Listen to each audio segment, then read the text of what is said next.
Do you have any guesses what might have made these holes and why? Several people have guessed that the holes are caused by insects. However, they are not. They are made by a red-breasted sapsucker looking for sap.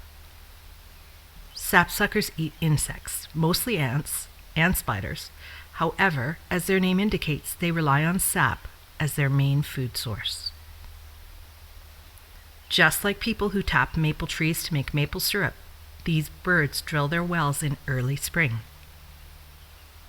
Like with pileated woodpeckers, many other animals rely on sapsucker holes for food.